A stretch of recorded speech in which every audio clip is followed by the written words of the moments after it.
Hey folks, for OS Reviews, you're watching our video first look and a quick review of the C4P design Air button. So this is an interesting NFC-based button that sticks onto the back of any equipped smartphone or tablet and adds two hotkeys, which allows you to program to launching shortcuts, let's say to the camera or to a specific application or program. It's not the most novel concept we've seen just because we've already reviewed the iPen and kind of similar products in the past, but this one is really nice because it has two keys as opposed to only one, so it gives you a bit more flexibility. It also uses NFC to kind of wirelessly be tapped onto the back of your phone, so it's quite efficient and can be customized in a very easy way. Comes in a number of different colors. Comes in white as well as this red version you see here. Sells for under 15 bucks, which isn't too expensive. The company CP4, which stands for Creative for Products, actually has been around for a bit of time. They're based in Canada, and they were originally kind of a company that designed products and solutions for larger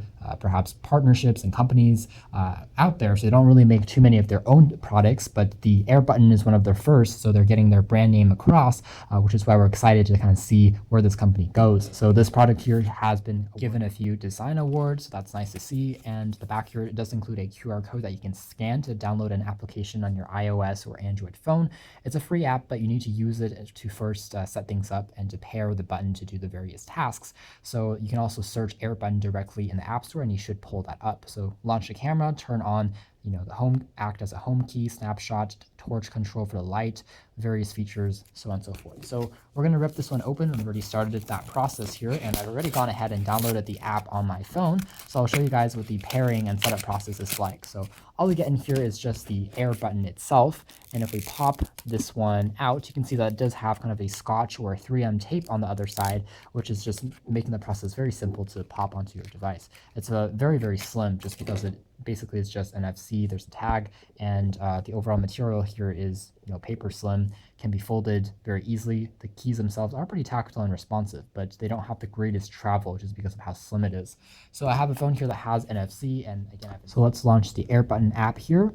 Just tap on that once and see how it sets up for the first time. Prepare to stick your button on your phone back. Tap for NFC locations of your phone. So I have NFC currently on, and if I just kind of want to position this somewhere on the back of the device, kind of playing around with location a little bit. All right, so a bit of a jump cut there. It seems like I tried this out on some other phones that also had NFC on board, and it did work, but on this one, it seemed to be stuck. So it's a little bit temperamental. At least the app's design sometimes gets a little bit sluggish and bogged down. But just to show you, this phone does have NFC, and I do have that function turned on. You can see for more NFC beaming here is indeed turned on.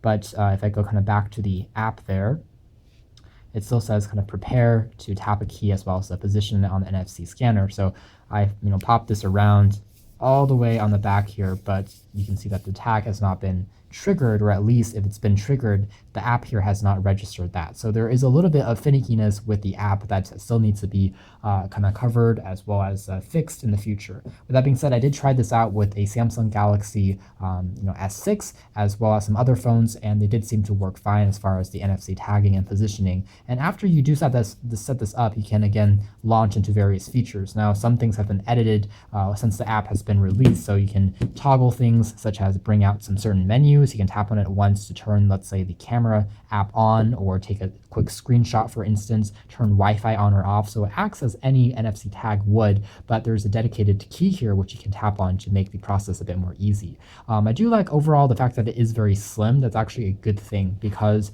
it doesn't really take up too much space. And if you set it on a surface or desk, especially if it's already in some kind of case, it's actually not going to accidentally be triggered or pressed too easily. So if they made the keys too wide, that would have been a concern. So that's actually been avoided here. That's nice. The material here is actually just a 3M tape, so it does stick on pretty well, doesn't leave a residue. I just removed some other kind of 3M based products. You can see here that it really doesn't leave too much imprint on the back of your phone. So it's still pretty safe as well as easy to pop on there, or even pop onto a outside case, since NFC for itself does have a longer range than a few millimeters, for instance. So it does work fairly well, and afterwards you can then program it as well as set various tasks depending on what you want to do, such as again opening up specific apps or launching the camera, so on and so forth. So that's been the premise as well as the design of the Air button. Kind of an interesting NFC enabled tag that has dual keys for accessing 2 shortcuts instead of 1, which is what we've seen before from products on the market. It's very low cost, it's affordable, easy to customize, and what's really exciting here is that we're seeing a new company that is growing, and we would like to see what their future products would hold. So that's by C4P Tech. Thanks for watching this video first look and quick review here at OS Reviews. This has been the C4P Air button.